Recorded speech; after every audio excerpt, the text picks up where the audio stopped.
Did the little thing come up, Kathy? No. Yeah, you have to get up. Well, you know what's happening? My fingers are so cold. Oh, My fingers are so cold that I can't get it to respond to my finger.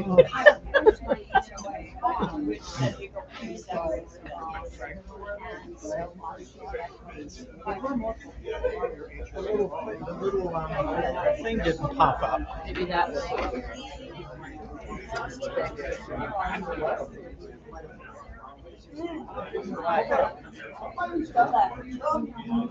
Will you mark me present?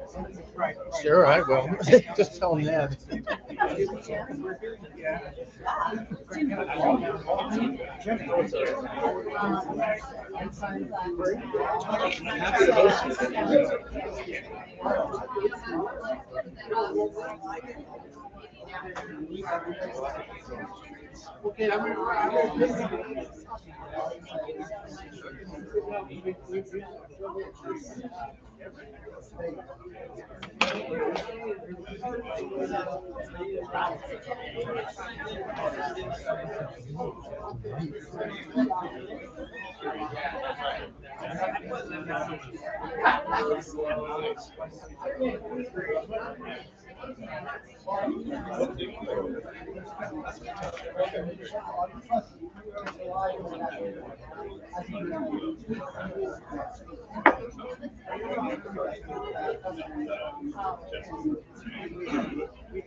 Hello, everyone.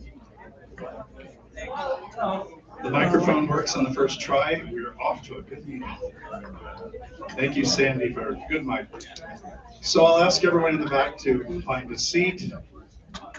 Scan your phones on Slido. It really works. One day we'll get a report, an update on all the metrics of what we're doing with the scanning, but it's very helpful. And you don't have to stand in line like the old days and sign your name on a clipboard. Remember those days? I don't. Glad that's over with. All right, I'm calling the meeting to order. Our secretary is away, but he is going to go with the video. Oh, okay. So take a good video. I will. And my vice chair is going to scribble a few notes from time to time. All right. Denise should have started a clipboard, or no, she's getting ready to start it. It's a spreadsheet with every NORDS rep and email. It's probably a year or so old now, and so consider it a census. We want to just make sure we're current. You're getting information. We have the current reps and all. So please indulge that as it comes around. We may do it a couple of meetings in a row just to make sure we've captured everybody. But I noticed a few people were missing, so I appreciate you giving that attention. You have an agenda. I need an approval of this agenda. Carlene, thank you again. Second. Your name, sir? Great, thank you. All right. That's approved, right? Yes. Approval of minutes of our January meeting would be a motion for that. Carlene, thank you. Cynthia, I see your hand. Second by Cynthia.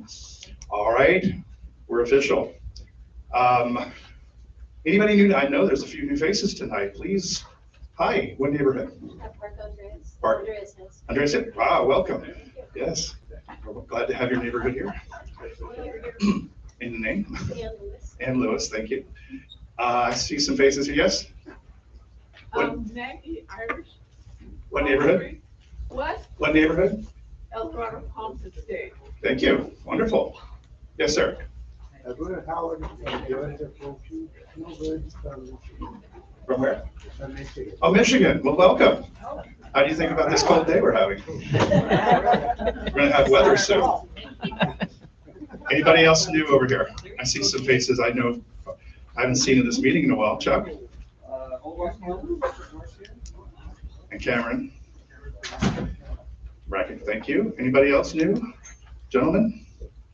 Been here before? Yeah, I've been here before. Okay, great. My name is Manuel. I'm from the Upper West Side. Wonderful. You're just new to the front row. Good. All right. Yeah, we have a full house. Wonderful. All right. Well, thank you all. Keep coming. We'll have to blow I guess that's the next door to open up. This room gets busier. All right. I was told there was a new topic tonight, which I took off the agenda. Carlene has something to share with us real quick. Loud.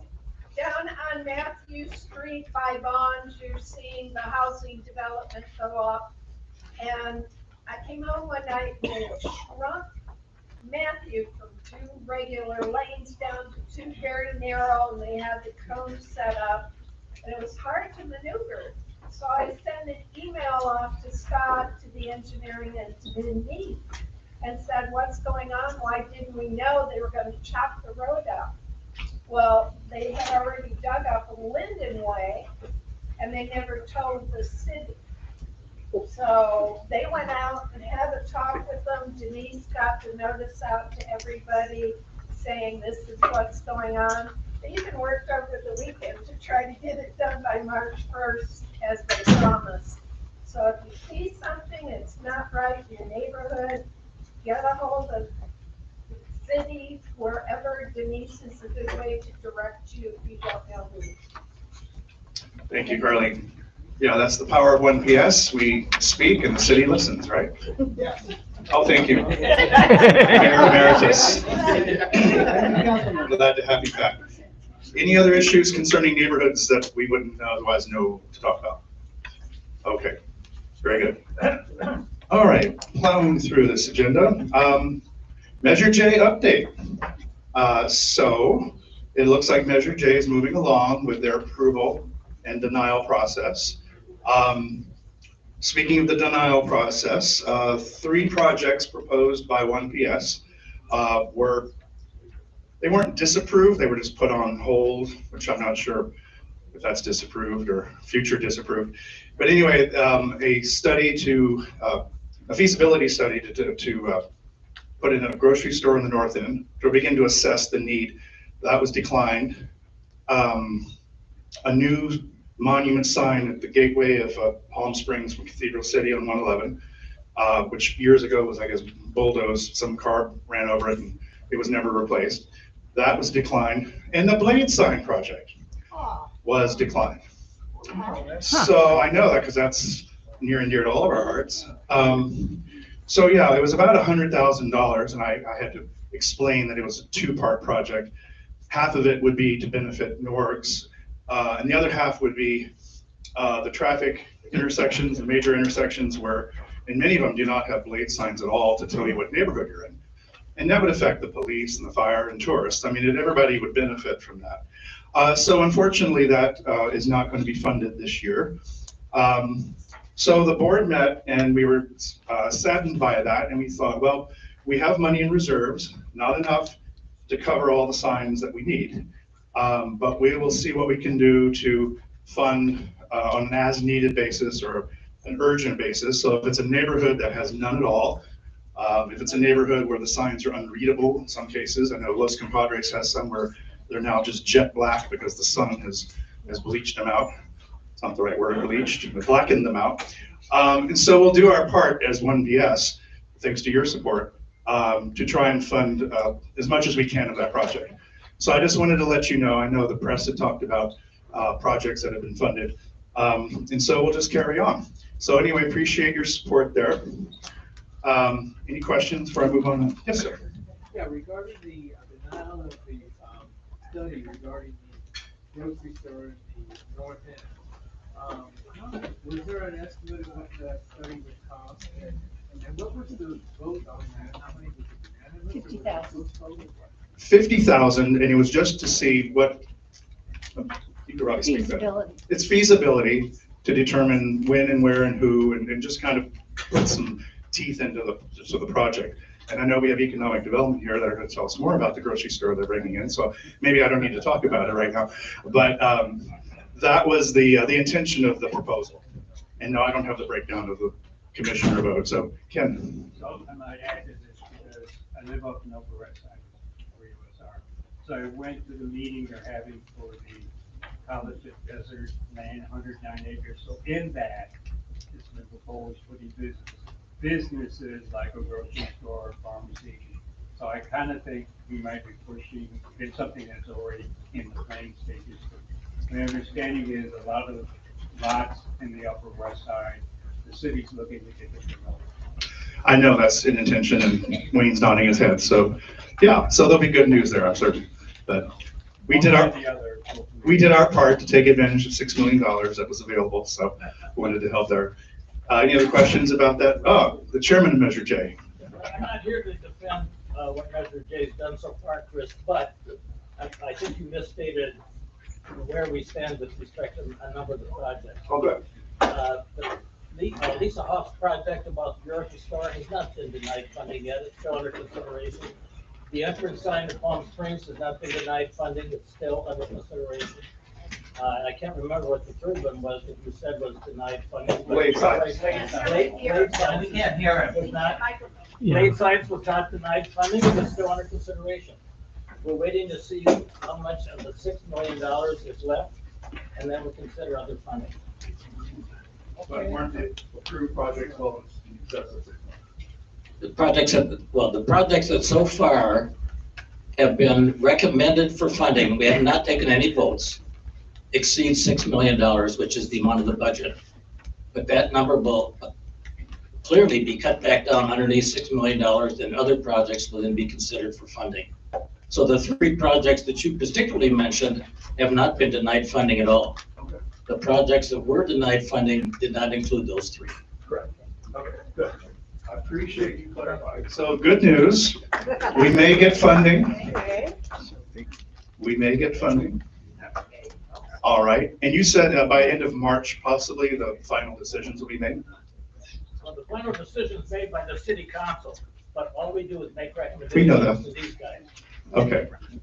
All right. Well, good. Well, sorry for a little cloud on a sunny day.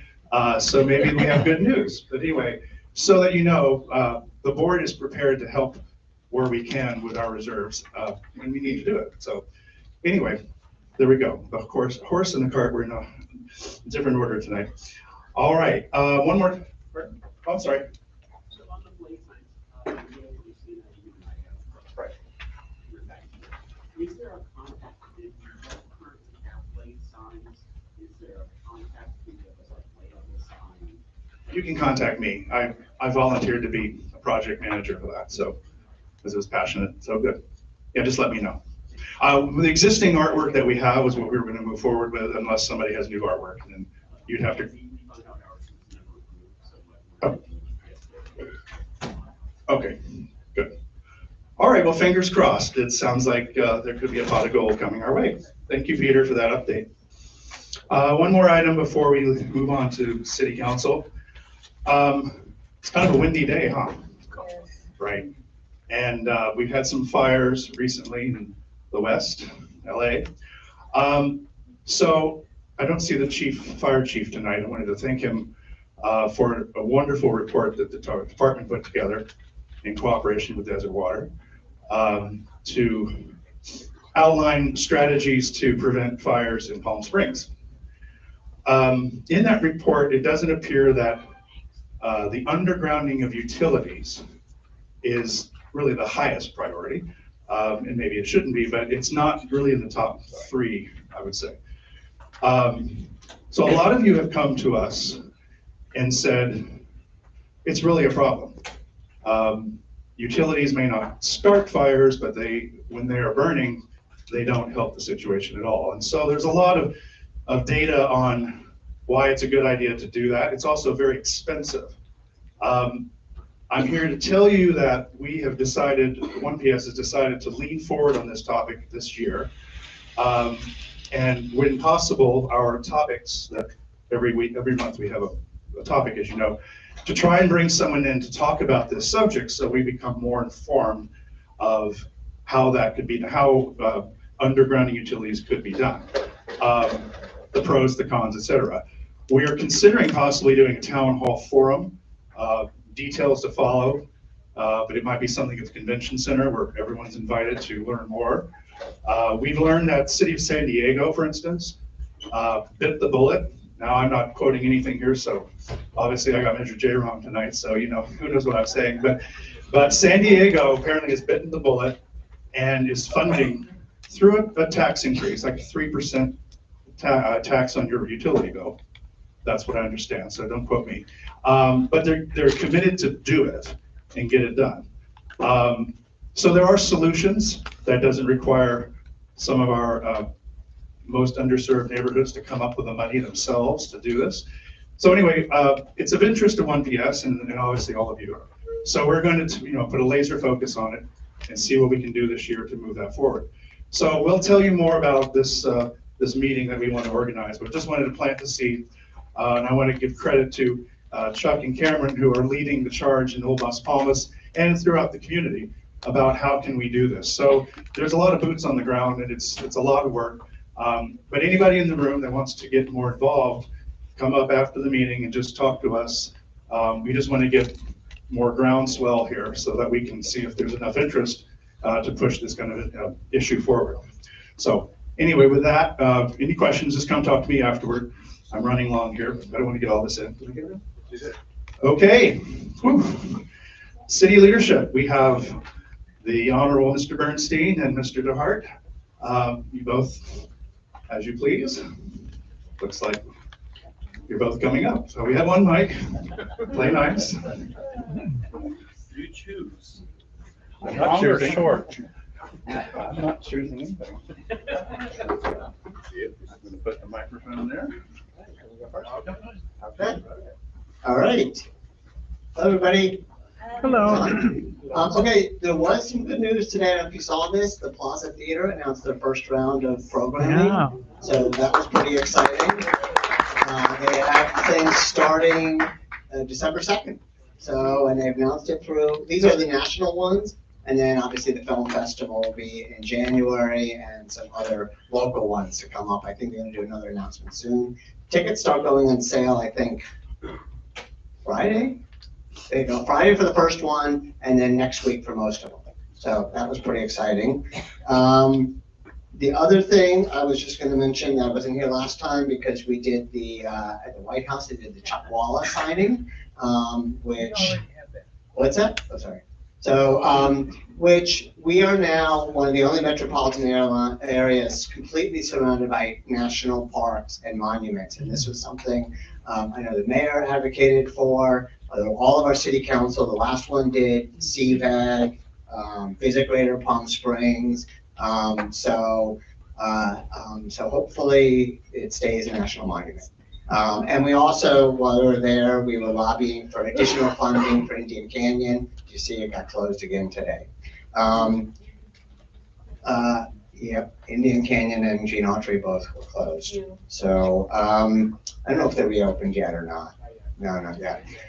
We also had the Blue Zones kickoff. There was about 100 community leaders, and on the stage were discussions from Marty Masiello from Eisenhower, Inland Empire, Health, Riverside County, and Beach Cities, which has actually been a Blue Zone for 15 years. So they relayed their experience. So that's starting to get going. The Plaza Theater, in addition to what they've announced, they actually have 75 confirmed performances from December through May, including 44 national tours and 31 resident groups. So that's just what's confirmed. And the city settled with the restaurant in front of the theater. So so that's moving forward, and other things are resolved. At the last city council meeting, we approved the conceptual plan for the airport. So the big issue was how the rental car facility, so the one next to the main terminal will be 3 stories, I think 1 underground, 2 underground? 1 underground. And then on the south part will be a secondary later phase for additional parking. So, so that happened, and we also announced a new art program at the airport with their own art curator. So that will be good. We also did another $1 million for the tenant-based relief assistance program, which gives up to $12,000 for residents to stop them from losing their home, or to get, if they have a place to get into and they need money for a deposit or something else. So we did this. We approved that this last year. We did 450 homes. I think 95 we stopped. There was 95 specific evictions that were stopped. 450 individuals. So it's obviously a lot less expensive for $12,000 to keep someone in their home than to deal with them once they're homeless. And we're actually going to have at this coming council meeting the final sign off on the navigation center. And then the city will have a 6-month update coming up soon. So that'll happen. For those of you on boards and commissions, we did the official announcement that are allowed to go earlier than 5:30 if the commission decides. And we also approved the fulfillment center in north of the 10. This was something that the council prior to the mayor and I's council set the standards approval for as 90 feet in this area. This one is 50 feet high. It's north of the 10. They had an agreement with the Sierra Club and an agreement with the unions. And also the design has been designed so that it's not really visible from the Indians part of the industrial park. There's a very limited area where we can have these fulfillment centers. So that moved forward. We also did something that the mayor pushed for to allow our vacation rental a little extra leeway in housing evacuees during the fire. So, they have limits on the number of rentals. Sometimes if you use family and friends or not family and friends, friends and family. but yeah, that shouldn't count if they were going to let people stay who are evacuating. So that was just another thing our city did to help. We also have been pushing now to upgrade our convention center, which is going to be a $100 million project over time. And it's, our convention center is outdated. It's obviously a big main driver for hospitality and tourism, and TOT accounts for 25% of our general fund. So that's in process now, but a big part of that is the whole connectivity from the convention center to downtown, walkability, sustainability. So not only helping the convention center and all the hotels, but all the businesses there and actually all the residents down there too, who want more of a walkable area. So coming up on the this week, we're going to have a downtown parking study update. This was a study that was done by PS Resorts, commissioned about parking. I think some of the headlines is that we're overparked in our city. We have plenty of parking downtown. There's certain times when there's not enough parking, but they're not looking at meters. But generally what it is wayfinding, making the garages feel safer, probably limiting some of the time on Palm Canyon, because I don't know if anyone's noticed this, but it's 3-hour parking from 12 to 8, which basically means you can park from early morning to 3 p.m. or 5 p.m. all the way to 3 p.m. the next day. So it doesn't really make sense for long-term parking. We have the garages. So so that's coming up, and we're also on some of the consent is our next round of street paving. So if you look, there's like a really good list of all the streets that are on the next cycle and maps and what areas they're in, and also description of the process. So that's actually on the consent calendar, but it's in there. And then the big thing we're going to have is our Parks Master Plan. So this was the whole thing that went on for the last year. All the recommendations, this is the sort of the overriding recommendations from the consultant that then our Parks Department will then implement. And there's a lot of information in there. It's like a 150-page document, but it's really interesting to look at history, what parks, what people are asking for. Some of the biggest thing they were asking for was more aquatic facilities is really the big thing. But there's lots of things in there. You know, they want to have areas underserved. There's people who want maintenance and other upgrades and things like that. So you'll see that in there. And then later on this few months, we'll have our budget will start with the end of February, fire department update, the library bond is going to update. And then as of March, we go to Wednesday, our council meetings go to Wednesday. And there's a whole lot of events going on right now. So in case you haven't known, Modernism starts on Thursday, goes for 11 days. You'll see one of the things you'll see around town, the Illuminated Modern, including City Hall this year. It's being lit up. There's 400 events that go on. So it's all over. The Convention Center will be this weekend. There's Inside the Hyatt as a community and meeting place, which is free if anybody wants to go. There's a lot of free things as well. And then obviously I had the tour of Palm Springs this past weekend. And then at the whole month is Black History events going on. Every Thursday night at the museum there's something. And then February 22nd will be the big parade and the fair in the downtown park. And that same weekend is International Bear Conversions, right? So we got International Bear Conversions, Modernism Week, and Black History all going on the same weekend, which just shows what an interesting city this is. You know, and what's that? Go Bears. Yeah, go Bears. Those are my updates. Mr. Mayor. Question. Oh. The Parks Master Plan, maybe Yes. someone can come along, yes, and give us a digest of it. Have you had Nick here yet? We introduced him, but. Nick it's between Scott and Nick, but I would think so. I mean, it's online. It's on actually 1 p.m. on Engage Palm Springs, right? Denise?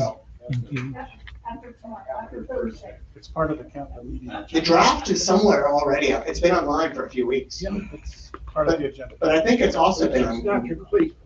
Oh, it's a draft. We have to formally accept it this week. Well, Yeah. more than that. Yeah. And this is actually, there is then the implementation plan. I know. So yes, I would suggest that you are the chair and you determine the agenda, so. Thank you. Yeah. It's a miracle Jeffrey forgot one thing. The wall, we've got the wall construction on Gene Autry is part of this month's, or this week's council agenda also. So to help with the blow sand on Gene Autry between, well, from the freeway south, 583 feet, we'll have a more permanent structure going in there. Jeffrey did a very good job covering everything else. Good job. The one thing I did want to touch on is, you know, it's a very difficult time in across the country, and here in Palm Springs, we're no different. And regardless of the side of the political spectrum that we're on, we have to figure out how we help one another cope through the stress, find the resources that our neighbor may need to, if mentally, emotionally, the issues that are popping up are challenging for them. The center, the LGBTQ Center, has a number of open programs that are available for folks that are specifically, geared toward helping us find that coping mechanism, helping us, find those ways to de-stress. But at the end of the day, it's helping the community come together and understanding we've got differences, but let's talk through those differences. And the way that it used to be done in the past, to go out and scream and protest, isn't the way that's going to solve the problems as we go forward in the next 4 years. So we just have to step forward together and do our best to help one another. And that's it. Very much. Any questions? Any questions for the council? No? Quiet. Mr. City Manager. Or Scott, as we like to say. Thank you. That's good. Thank you, Chris. I'm Scott Stiles, City Manager. Just a couple updates. We have not had a drop of rain here in Palm Springs in how long? 8 months? 9 months? So just want to let you know, we are tracking. We are expecting to have a little bit of precipitation this week. I think Wednesday, Thursday, Friday, maybe upwards to an inch or a little bit less. I think Danny DeSelms, our EOC director, might have a couple comments for you about it, but an inch of rain is quite a bit for us out here, and it can cause a little bit of problems if we're not prepared. So what I would say is all of our fire stations are prepared. They all have sandbags. If you didn't save your sandbags from 2 summers ago, you can still go get some sandbags at our fire stations. And I think we'll have a little bit of a sand pit back behind City Hall if you need to fill some of them up. We don't think it's going to be too terribly horrible, but just be prepared. And so our police and fire, first responders, and public works will be out keeping an eye on the streets and everything else. So I just wanted to mention that. I did want to say, Mr. President, on the undergrounding issue, we actually gave City Council, maybe you've already seen it, a pretty substantial report on undergrounding, I think a month or 2 ago, when we were looking at the issue. Some of the folks in Old Las Palmas were particularly interested in it, so that we have a pretty significant report that details the whole process for that. So be happy to do that. That's approved, right, Scott? Yeah, the report's approved. It's our policy for how a neighborhood can go about doing it. You're exactly right. It is. Yes. Right. And you're exactly right. It is a hugely expensive proposition, but it's not insurmountable. So it'd be good to take a look at that report. Parks and Rec, I did, a lot of you were here when I introduced our new Parks and Rec director, Nick Gonzalez, a couple of meetings ago. And I know Nick would love if you like him to come and give a quick little 5-minute update on the Parks and Rec master plan, what's in it, what it involves, how we want to implement it going forward. I know he'd be happy to do that. Councilman Bernstein did mention we settled with, had a settlement with the Calura restaurant in front of the Plaza Theater. So that paves the way for them to move their dining operations right in a parklet, right out in front of their restaurant. And it really will allow us to open up the plaza to have a proper entrance into the theater. As the whole facade is redone, it's going to be just beautifully and magnificent when it's all done. But more important, the reason we had to go through that whole process is for safety purposes, for people to exit the theater properly in an emergency if people had to leave. So How about the space in front of Brandini, because they have a strip that's booked out. They've got a little strip there with some tables, They have but to move to? yeah, their tables will move in, but I don't think they're too concerned about that. You'll see that a lot of construction work is going on in the COD campus at Farrell and Tockwitz, so we're working closely with the college on the development of that. They're full speed ahead, so we're excited about that and some of the opportunities and partnerships for education for young people, anybody who wants to continue with education. So a lot of good things there. I know everybody asks me all the time about shredding and when we have more shredding opportunities coming. Please mark on your calendar, April 5th at the Convention Center will be our next shredding opportunity for you to drop off things there. And Councilman Bernstein, I might mention that on March 29th, I think is going to be a community cleaning event for District 2, I was told. So anyway, for District 2 folks can get ready for that. What does that mean? I think they have a big community cleanup program where they're going to hit trash and areas of cleanup and that sort of thing. Just in District 2? That's the one scheduled for District 2. So all the other districts can organize their events as well. Okay, more details to come, where to meet, assemble, what their strategy is going to be. I have one more thing for that. Yes. My District 2 community meeting is March 3rd at Belmont Elementary School. Okay, everybody heard that? March 3rd is the next District 2 community meeting that the councilman is going to be having. Are there other district meetings? I only hear about two. Do you have 1, 3, 4, and 5? I only do my own. I know.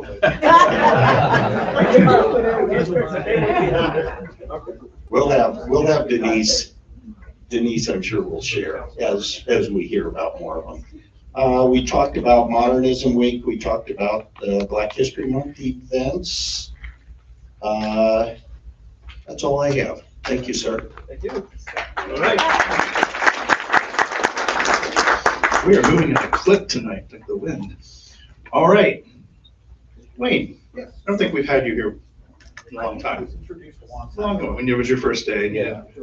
So welcome back. Thank you. You can introduce yourself. You're good at that. Yeah. Hi, my name's Wayne Olson. I'm the Chief Economic Development Officer for the City of Palm Springs.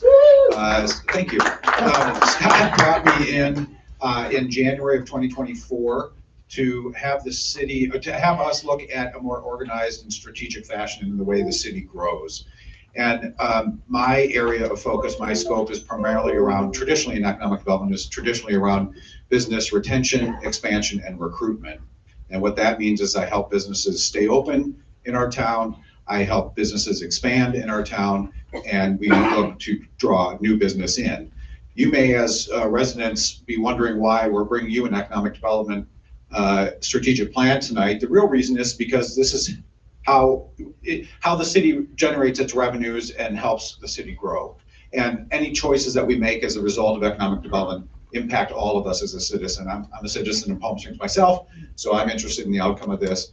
I have my colleague, Dean Grubel, who you all know, who is the business district administrator. He handles everything having to do with talking with our small businesses in town, and he's growing the business district program into what we hope looks like 1PS someday. So this is the model for his work that he's got in front of him.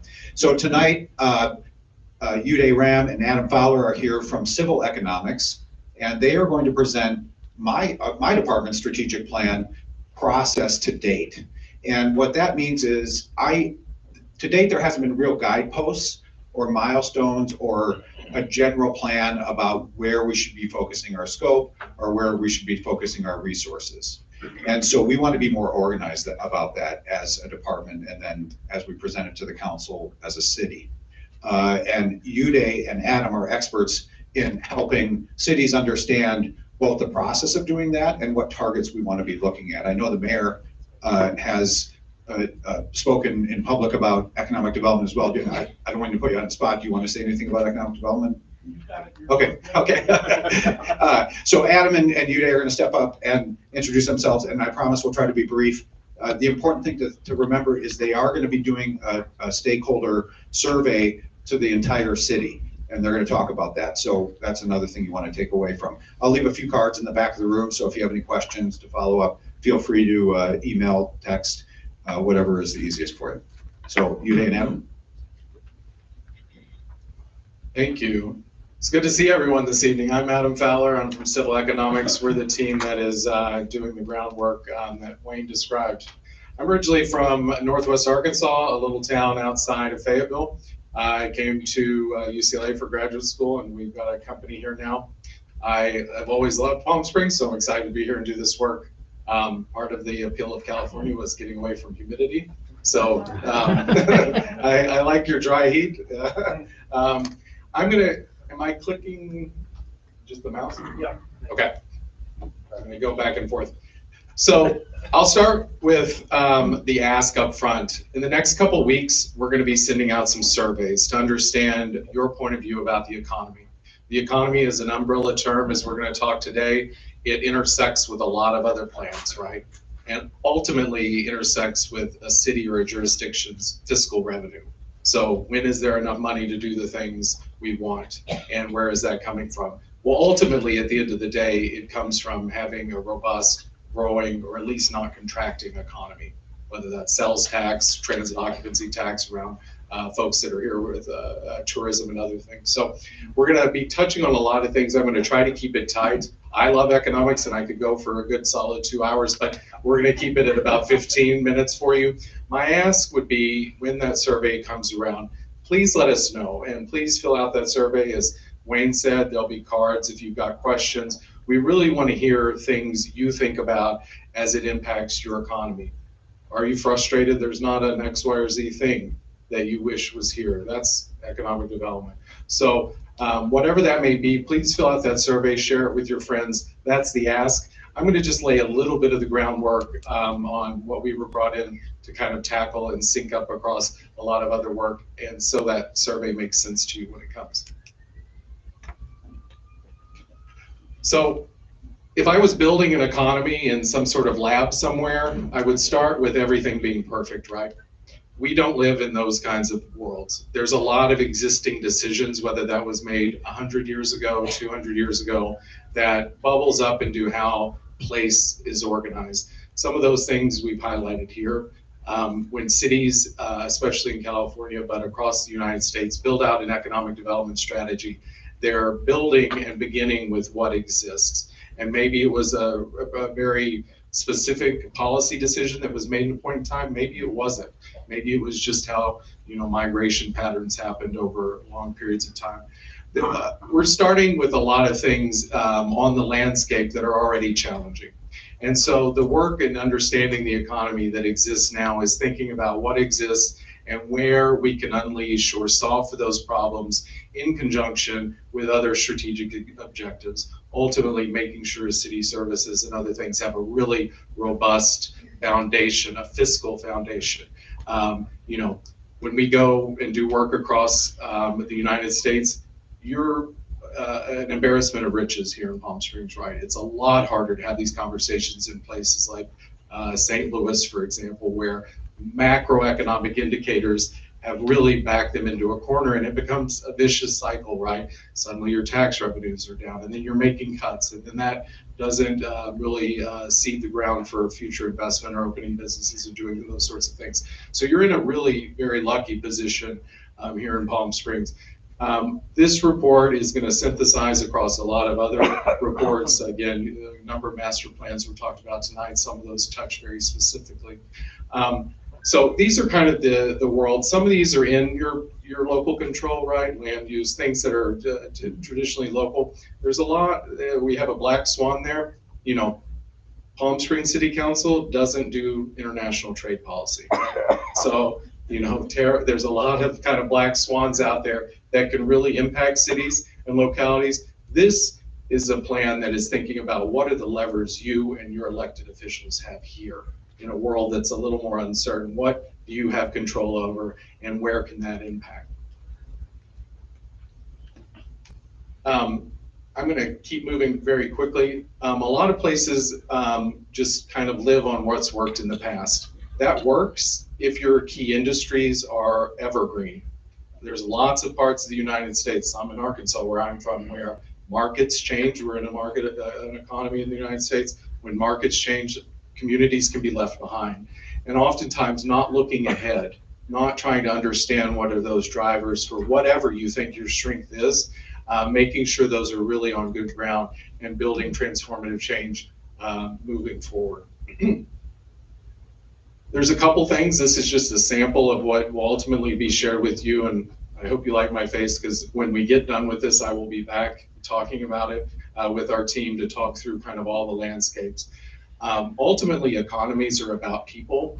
People are brains that can produce and innovate. They're also consumers. And so where a person lives and spends their income matters a lot. So in California, it's no surprise that the cost of living is very expensive, and there's a lot of jurisdictions around the state where out-migration is really going to ultimately, over the long period of time, harm those places. If they're working remotely, it matters a lot if those families are spending those incomes in the city or if they're doing it remotely from Idaho. And so in California, especially where sales taxes and things like that matter a lot, making sure you're capturing that economic activity is really important for the health of a lot of things. It's no surprise. You've got a beautiful climate here. We were all trapped inside for a long period of time. Home prices really took an upward tick. You know, the service economy, a lot of those jobs tend to plateau at the lower wage end of things. And so there are some disconnects in terms of population growth and the difference between home values and wages. Some of those baseline indicators are going to be kind of the landscape that's ultimately going to be taken into account. I'm going to keep moving quickly. There are some unique things, obviously, given the nature of the region versus California or the other jurisdictions around the state. This is a retirement community in large part. The working age population is very different. So if you're doing this kinds of work, you're always looking at what the next talent pipeline is, not only for the workforce, but for that spending, that consumer base in the region. You've got some unique challenges here in this region around that, just by definition, structurally looks different. And so making sure we can think about over the long period of time where the workforce is coming from, what partners need to be brought to the table ahead of time before a crisis or something outside of your control may really begin to impact your quality of life. I would say it's no surprise. I've got a little bit of a raspy voice because I live in Los Angeles and our air quality's not been great, right? We're having a lot of extreme heat days. And that oftentimes, especially in regions like this, will impact what the months of the economy look like and where you have to plug in with social services, right? You can see in this region, in the county, during those summer months, the unemployment insurance claims spike, right? It's a seasonal kind of thing, and that impacts how much money is set aside for things like housing vouchers, or all the things we care about our community being healthy with. And so things like climate over a longer period of time horizon, that's what the study is going to be looking at. A set of goals around the short term, medium term, and long term, thinking about what that looks like. What does an economy when the number of extreme heat days in the summer is even more? Are there global case studies that can be brought to bear in terms of building infrastructure that can allow you not to be impacted adversely with things like that are outside of our control? I'm going to keep moving a little bit, but I think ultimately the city is engaged in this to be more proactive than reactive. There's so much in the world that happens where cities have to react. And to the extent you can build a little bit of a North Star to say, we're trying to go somewhere to be responsible about our economic strength and our economic viability, that's helpful, because most days are, you wake up, you check your email, and 6 crises have unraveled already. Why now? A couple things that I think are really interesting and important. There's a lot of growing competition from cities down valley. They're poaching a lot of activity, and their fiscal coffers are becoming more healthy because of it. Thinking about what that balance looks like for the future of city investment, things you were interested in, is really important on where those businesses locate and where that foot traffic and activity ultimately lands. the city councilman just a minute ago talked about the convention center. Those kinds of things are going to be really important in terms of market trends on what success looks like for something like that around driving business and where those conferences are going. I won't go into all of these, but these again will map onto some things you even heard earlier this evening. My parts too. There was a sidekick, thank you.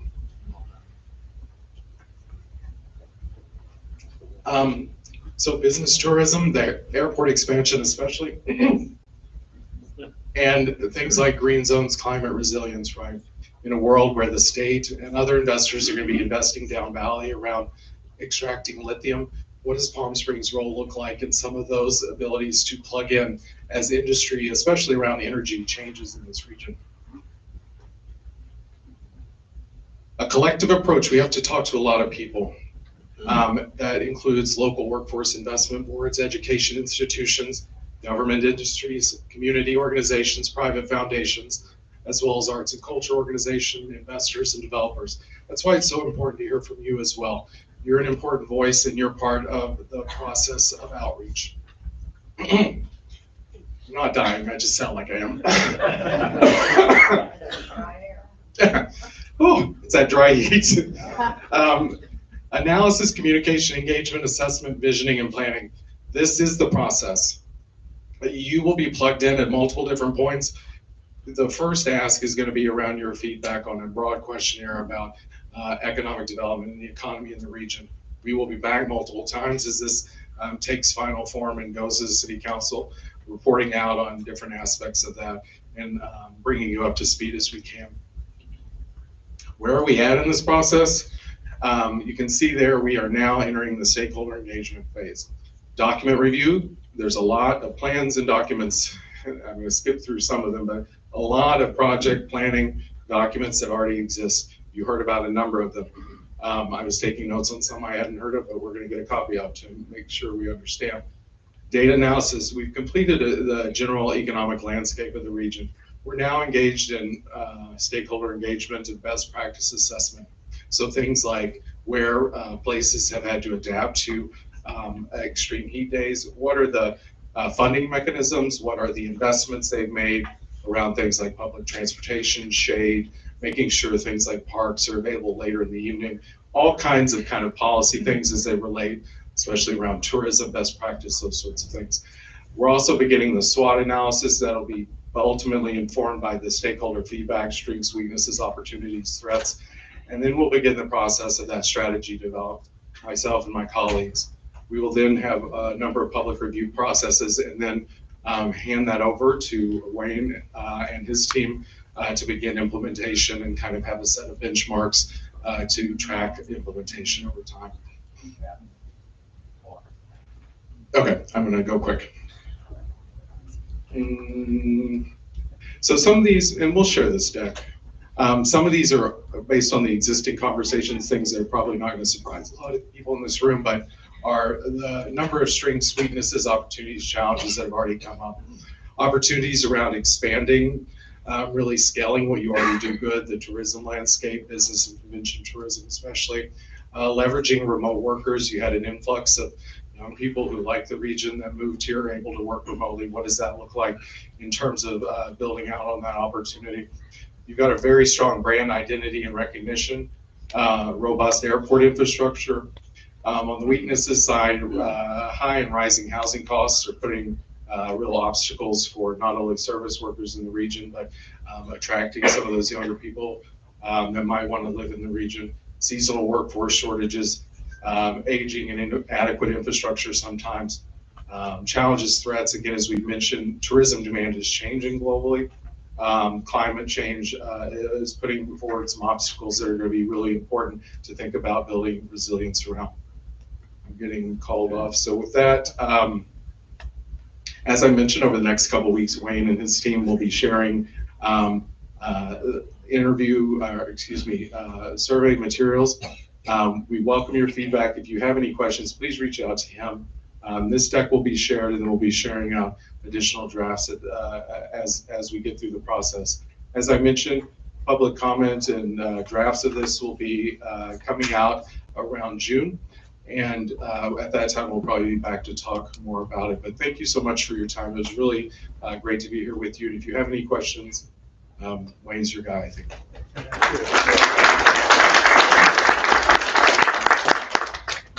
Very informative. And yes, please come back.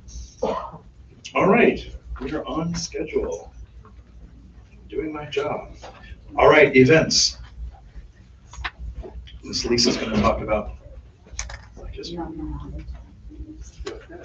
Good evening. I just wanted to remind you, as mentioned earlier, that 1PS is going to be participating in the Black History Committee event. So on Saturday, February 22nd, we're going to be in the parade, and many thanks go to Exotic Cars for lending us their antique Rolls-Royce Corniche convertible of the parade, and Ken Alexander, who has volunteered to be in it. And also many thanks to lovely people who have volunteered to be at the booth. And so we hope you'll stop by and say hi, and thank you very much for your help.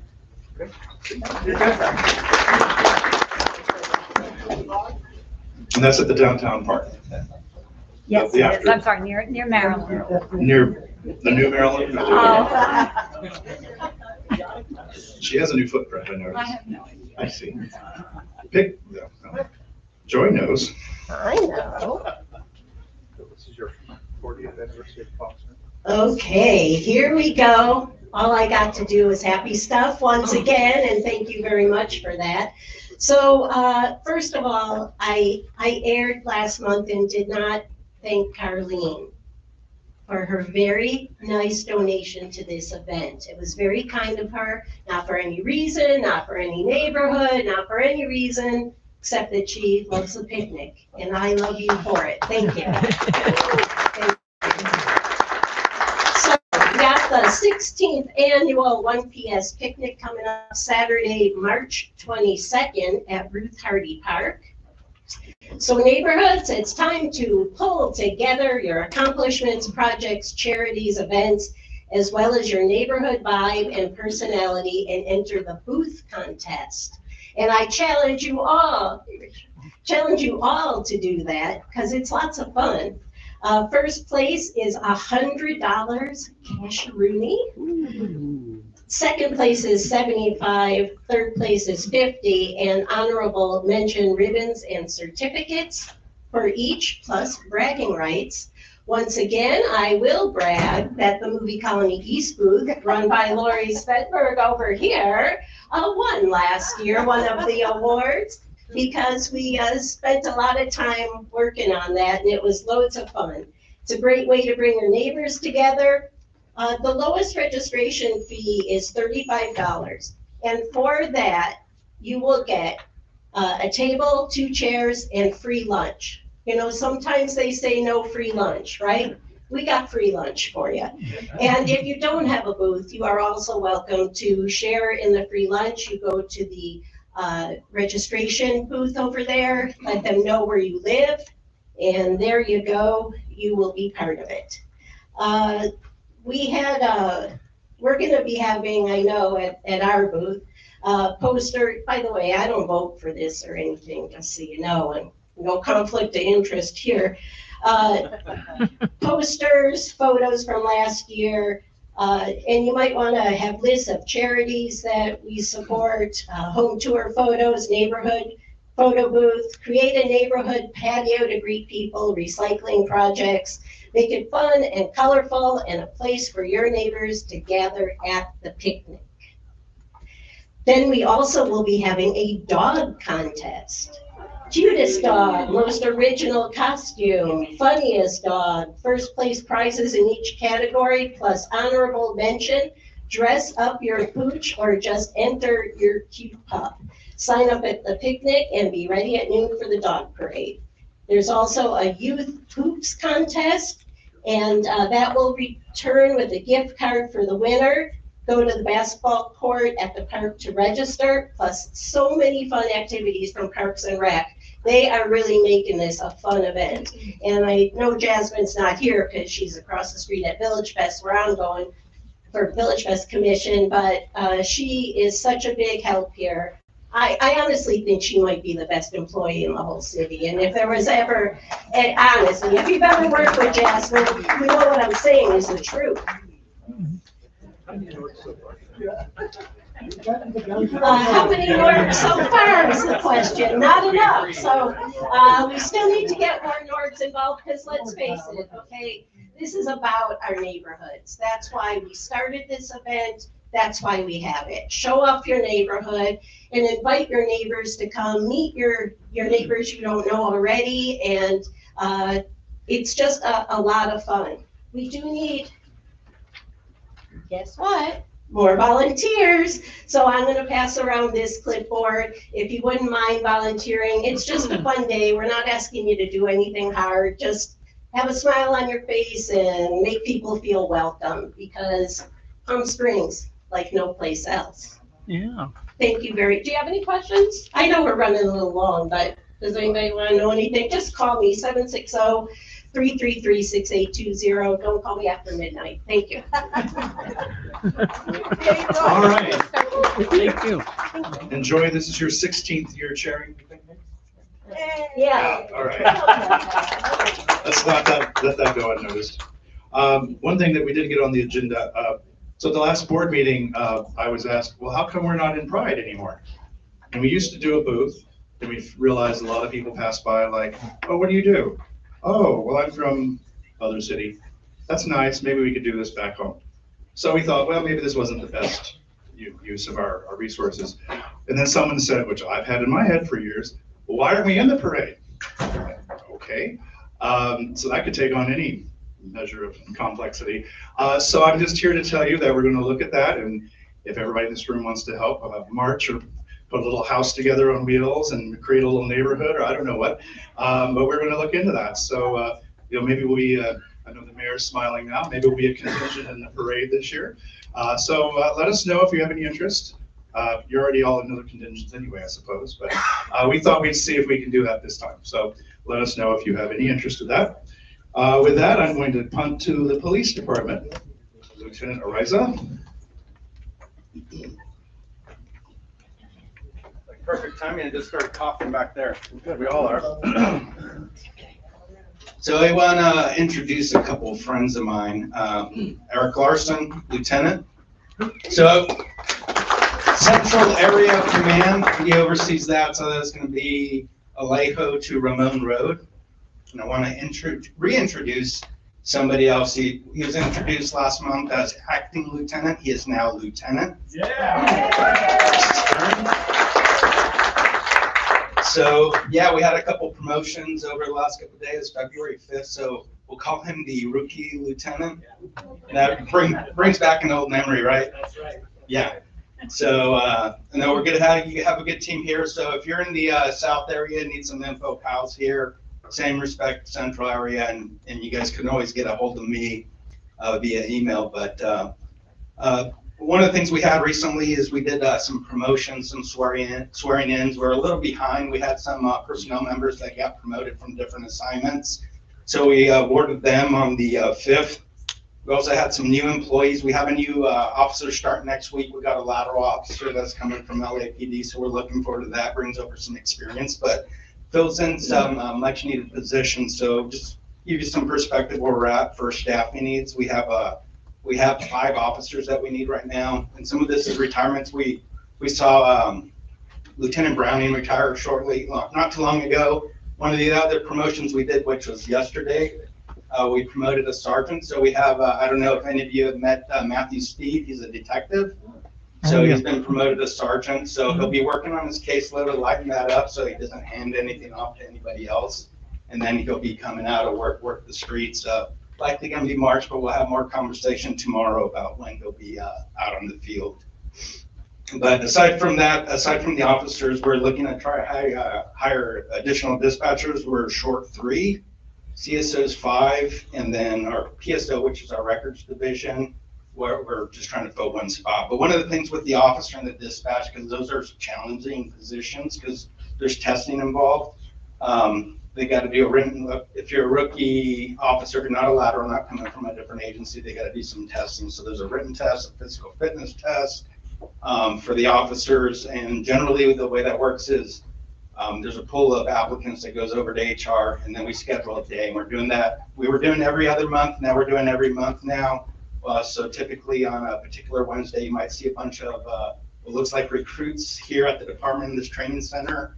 They're coming in, they're doing the physical agility test, and then we send them over to the restrooms, 4.9 pounds the code.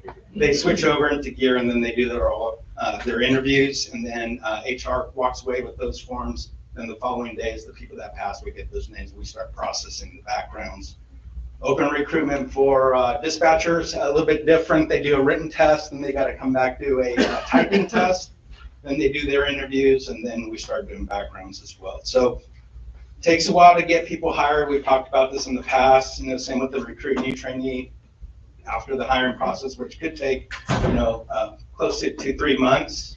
They got to go to the academy when we have that scheduled. Once they graduate the academy, come out to the field. So typically, from the time they're hired to the time we see them on their own, about a year easily. So it does take a while. And then granted, got to get through the backgrounds, that sort of thing. So let's go over some crime stats a little bit. One of the things we're doing as part of our area commands is kind of looking at the numbers. I was fortunate enough to kind of get the numbers from all areas, look at those. And one of the things we looked at is month to month. So from January today, this past month to December past. And then we also compare that to where we're at like a year ago today. How would that look? So overall, didn't really see, excuse me, too much of an increase on the Part 1 crimes, which are crimes against persons, and Part 2 crimes, which are property crimes, really about level. There's only a difference of like 9 incidents overall in the city. And then, if you look at where we're at, if we're talking about a year ago, we'd be talking about 18 more incidents back then than we are now. Interesting trend that I saw kind of like a dip in property crimes, but increase in the assault. So this is kind of going back to what Mayor was talking about.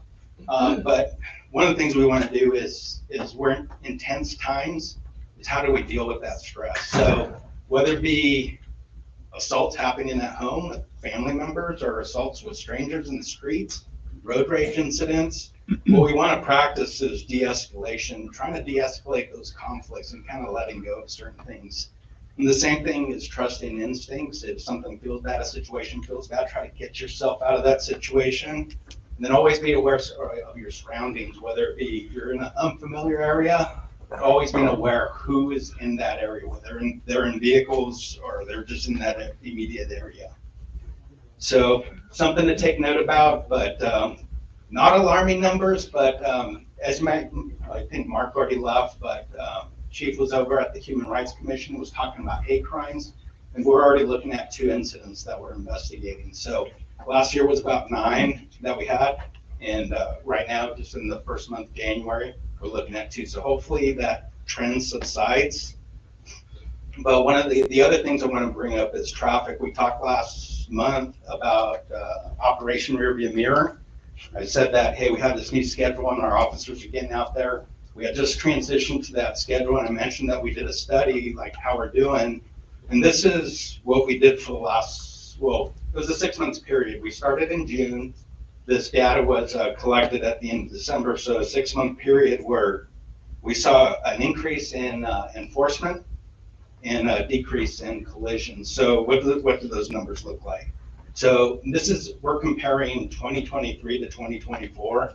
So just throw out some numbers and then some percentages, see what strikes you. But citation-wise, 2023, during that period, it was 1,696 citations we did. This year, during this operation, it was 2,719, so easily about 1,000 more. So a lot of people say, hey, you're getting out there, you're citing everybody, but the reality is, if you look at these numbers, these are the warnings. Last year was 383. This year, or during this period, 1,169. So this campaign wasn't about, writing that infraction or finding people. It was all about education. So we really push people out there. It's all about having a discussion. We have those stickers that have the little light bars they're supposed to put in their mirrors. Just a reminder that we're out there. We could be behind you, and you could get cited for what you're doing. So what did this do for collisions? 2023 overall collisions reported was 257. We got that down to 201. So that is a 21.8% decrease. So those are good numbers when we could reduce crashes. But what about those crashes with injuries? Last year, 162, now 110. So what we're doing is making a difference. And, you know, everybody in here spoke. We did those community meetings and we found out, hey, everybody had concerns about traffic. And with this program, we've been able to make an impact on that. So bringing those injury collisions down 110, that was a 32% decrease. Another thing we're seeing lately is an uptick in rap events, and I'm not talking about what you saw in the Super Bowl halftime show, but this is an acronym that I pretty much came up with, was rallies, assemblies, and protests. So we need the help from the community. We do have methods to scour the internet. A lot of times there's some private stuff. A lot of that information is based on open source. So if you're in these private groups, you're seeing that they're planning a rally or protest something in the city of Palm Springs, I ask that you send that information to intelligence@palmspringsca.gov. Once you send that email, it'll come to our staff and we'll be able to do some research and figure out how we want to staff those events. We've had a couple in the city. We've been able to field personnel out there. We have Lieutenant Larson's oversees our mobile field force. So whether it's him or other staff members will contact those promoters, the people that are organizing it, to have those discussions, what not to bring, what to be mindful of, no bullhorns, that sort of thing. And a lot of times, depending on the type of crowd, it's one of those things. If it's a small group, it'll be one of those things we're aware of. We'll stay close proximity, put some close patrols. If it's in the downtown area, we might monitor it with cameras. If we anticipate a large group, then we'll get officers out there and kind of stay in the area in case something happens, have communication with the organizers, that sort of thing. So with that, is there any questions? Will Rearview continue now? Yes, it will. We have not called it a success. Like I said, we did change our schedule. So when we talk, and I'm not going to provide the Operation Rearview Mirror stats every month, but maybe we'll talk in another 2 months when we get that 9-month window. But we'll see a bigger improvement because now on those Wednesdays when we have those teams that are available that maybe they did training early in their day and they decided to go out and do some enforcement, we're going to see those numbers increase. So do you have any stats on the gang activity in the northern part of the state? I didn't bring specific stats for those, but we did have some violent incidents over the last couple months. We've been doing some enforcement efforts and that violence has subsided, but we're still trying to monitor what's going on. Yeah, anything being done on people running red lights? Well, that's part of what Operation Rearview Mirror. Yeah, so we've identified 15 intersections. So what we did is we looked at some of those injury collisions and just collisions in general. What are our hot spots? So this was identified by our traffic division. And then those were like the priority intersections. So a lot of times we go out and we do Operation Rearview Mirror. We're focusing on those areas because they're already hotspots with collisions. Those are the areas we want to reduce them. And a lot of the primary collision factors are those red light violations. Question. You brought the. Lori's been waiting. Question. Okay. Oh, right. Your analysis, number of citations, so forth, that you recently explained, do you include breakdowns of the person who is local or people who are visiting or snowbirds, things like that? Do you include that in your analysis? No, that's really diving into the weeds of stuff. I can tell you when we get a lot of the complaints about speeders in the neighborhood, those are definitely local. A lot of times what we find when we pull those people over is that they're residents in that area.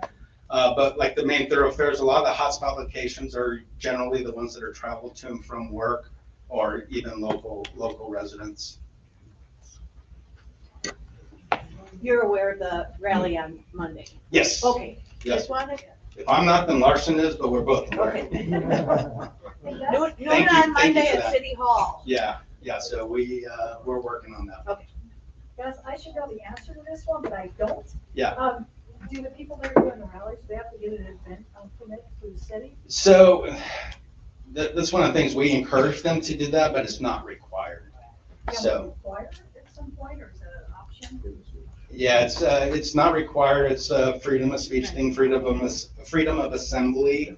So we ask them, and most organizers will follow through and do that. We've had a lot that do that. But a lot of times, and this is why we put out this information on intelligence. A lot of people, we had an incident, we had a rally that was going to pop up that all of a sudden something appeared on Facebook, and we're like, they started working and trying to get in contact with the organizer. And then after a couple of days, it was gone. So we prepared for it. We never made contact with the individual. And as Lieutenant Larson can attest, it's like we went out there, we're looking for it, never showed up. So there's some that are very disorganized. Some people that just throw something up might have a minor following, hoping that it gets shared and that people will just show up.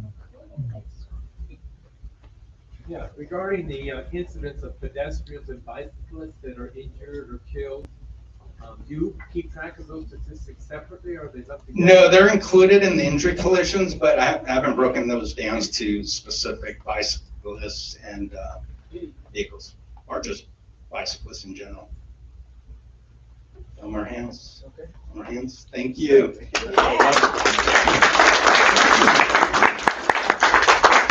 the fire. Oh, one more thing. Oh, yeah. I'm sorry, I forgot to mention this one more upcoming event. So if you all want to support Police on Fire, No Fires Night here, please feel free to stop by. I'm not sure if they're going to stream any of this. Do you know? Anybody know?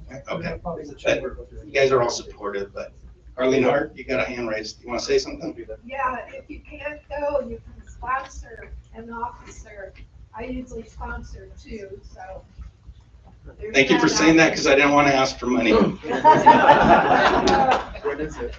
Thank you. It's March 5th. At the convention center, I think, yeah. Yeah, it's a great event. Some of us from 1PS went last year, and we'll go again. Danny, you're representing fire.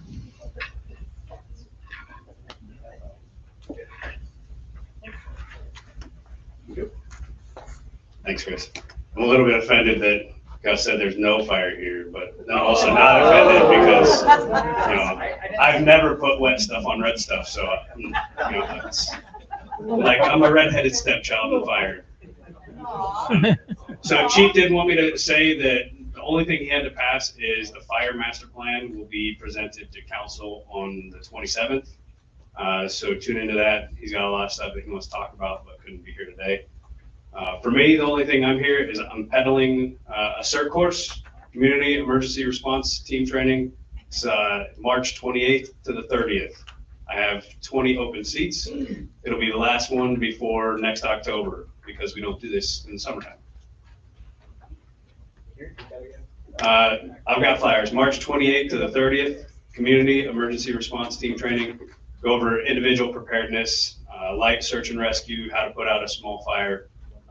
Things to make you better prepared to take care of yourself and your neighbors. How many people in here have gone through the CERT training? Good. That fills up a room, the rest of it doesn't. So, yeah, come hang out. It's 20 hours. It's a good time. Any questions? Not Yes, about ma'am. that. My neighbor wanted me to ask about the little home fire extinguishers that we have. Mhm. And he said that he's had it about 10 years. Is it still good? Are they supposed to be updated? So there's a ton of different kinds of fire extinguishers, so we'd have to see it to give a good answer. And most of them should have like a little gauge with a red, yellow, green. If it's green, give it a shake every couple months and it's good. If it's not, then you get a replacement. Yeah. And last one, it said where you can dispose of them through a bat. I forget what it was. I think you can dispose them through, PSDS does the household hazardous waste, so you can dispose of it that way. Not in the trash. The fire department will tell you not to drop them off the door, but if you do, we'll take care of it. Any other questions? Good. I saved you time. And you're welcome anytime. All right. Sustainability, LP. We're unsustainable. Okay, very good. Desert Water, Sochi? No? Victoria? Yes, welcome back.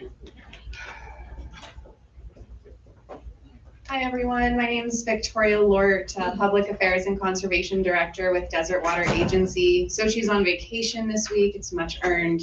She's out visiting family in Texas. So next time you see her, ask her how it went. Okay, I've got a couple of updates. I'll start more, I guess, housekeeping. For those of you who receive a Desert Water Agency water bill, you'll notice there was a little insert in there announcing a new billing system that's coming out in March. So that billing system is going to go live March 10th. It's going to require everyone to create a new MyDWA account. It's a brand new billing system. It's a new platform. Also, you'll notice that our water bill is going to look different as well. So your March water bill is actually going to have a full page insert, double-sided, as well as a Spanish insert, double-sided as well, explaining how to read your new bill and also how to create an account online and do all the things that you would like to do on your online portal. What's happening with the old one? Do we have to transfer information over? Or? No, we'll be taking, so the question was what's happening to the old one, and we are transitioning information on the back end. I will say, however, you will have 5 years of past consumption history, but your billing history will, by billing history, your past bills will not be on the platform. So if you would like a copy of your past bill, it's not a problem. They've not disappeared. Give us a call and we can send you that file. You will see on the platform though what has been billed and all of that. So that will still be there. Yes. Yes. Sure. So the question is if you're on auto pay or auto billing, what's happening to that? So you can, it's transferring over, so you don't have to worry about it. However, if you would like to make any changes to your information, you will have to re-enroll. So if you want to switch, so this new system would allow us to also do credit card payments, auto credit card payments. Right now, we only do auto bank payments. So if you'd like to switch your bank to the credit card, for example, you would need to re-enroll into auto pay. But if you'd like to keep everything status quo, nothing's going to change. Your auto pay will continue. Yeah. Okay. Next, I believe in our December meeting, we had talked about our pipeline replacement project. I do have some flyers on the back. So there are 2 areas. The projects have been slightly delayed due to supply chain issues, but they are now getting underway. One area is the Racquet Club Estates area, and there will be, like I said, on the flyer, there's maps. That actually started this week, yesterday, February 10th, and that will go through until mid-March. That is phase 1 of the project. Phase 2 of the project is the historic tennis club and downtown area. And that will get started around mid-March and go through till the end of April. And that's going to affect areas around Bilardo Road, Baristo, and that area there around West Arenas Road. So we are in contact with the businesses. We're going to be contacting the Hospitality Association. We know that there are some hotels and some more like boutique areas there. So if you want information, it's on the back. I clearly came with lots of information tonight. Additionally, also starting tomorrow, this meeting is very aptly timed, but starting tomorrow is the service line replacement that is happening near the Demuth Park area. I have a map with me. I didn't have a chance to get copies, so if you have questions, I can show you the map. But this will affect traffic on East Mesquite Avenue. So as you're going either to the animal shelter or to the YMCA out there. So that's going to be starting tomorrow and continue through to the end of March. But as mentioned, there'll be different phases. So there are various streets impacted. If you reside in that area, You'll be notified by a door hanger a day in advance. You'll also receive a knock on your door before they turn water off to your property, and that'll be about a 30-minute water outage. You'll see crews on the weekdays. There's no weekend activity, so from 7 a.m. to 3. And there'll be traffic control on Mesquite Avenue starting tomorrow through February 20th. And Mesquite will be down to 1 lane with flaggers directing traffic. So the other streets in that area will have minimal traffic impacts. I think that's it. If there's any questions, if anybody does want to see that map, like I said, I have it, but the other 2 pipeline projects I talked about, there's a flyer on the back table. Okay, thanks so much. Is Palm Springs Disposal? Please come to the front of the room.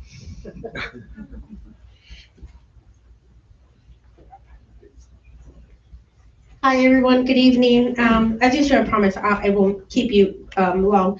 A couple things, events, if you can take them down. I know our city manager already mentioned our shredding event has changed, the city shredding event, because we typically do this together with the city of Palm Springs, our bulky item pickup. We're going to continue that. We're going to make sure it's on the same day. We typically have it the 3rd Saturday of the month, but we will be doing our bulk pickup on April 5th with the shredding event at the convention center. So typically you have your citywide cleanup the week of the 14th to the 18th. We will be doing that the 14th to the 18th, but your bulk item drop off will be with shredding on April 5th. So please notate those but if you missed the bulk item pickup or cleanup, remember you do get free bulky item now. So please contact PSDS.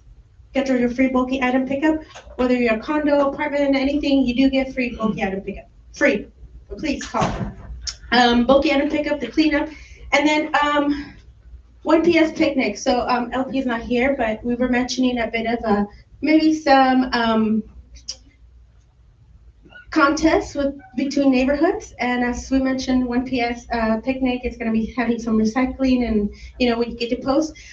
We are working on that, so if you are doing anything regarding recycling or compost in your neighborhood, in your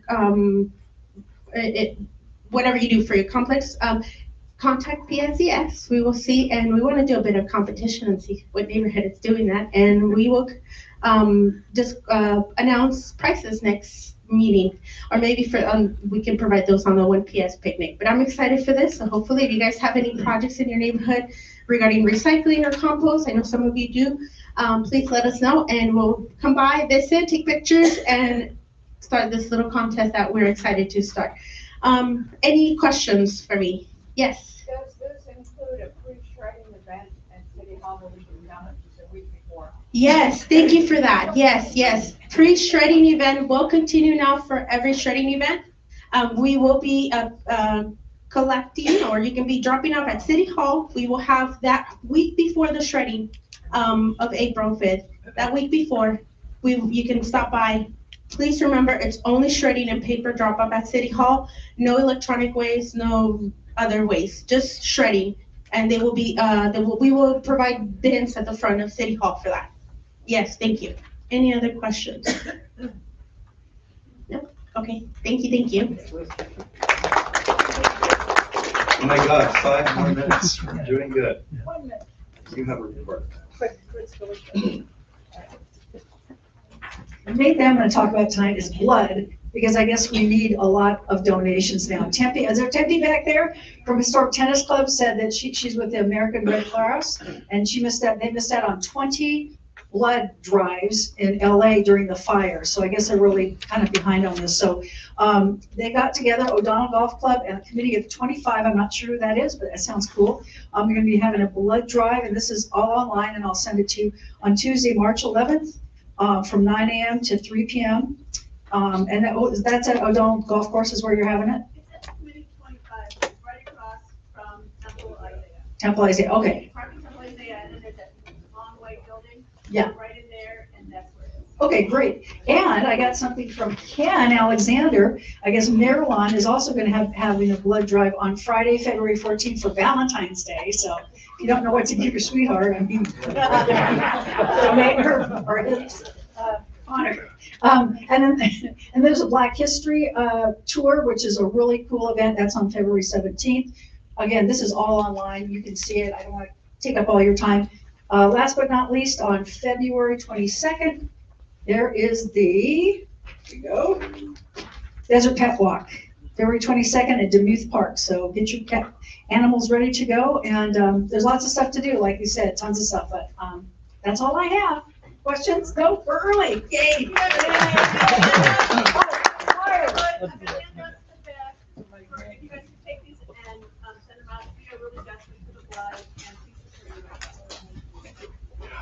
Any public comments? That'll fill out our next 2 minutes. No? All right, well then oh, you do. Hi. I'm with Tom Canyon Theater, and we're in the colony area, and we have My Fair Lady on through the March, and so we welcome you all to check it out, and maybe bring part of your neighborhood to see My Fair Lady. Thank you for coming. Wonderful. All right, with that, I think we'll adjourn. So we'll see you next month. Thank you again. Stay dry this week. Thank you.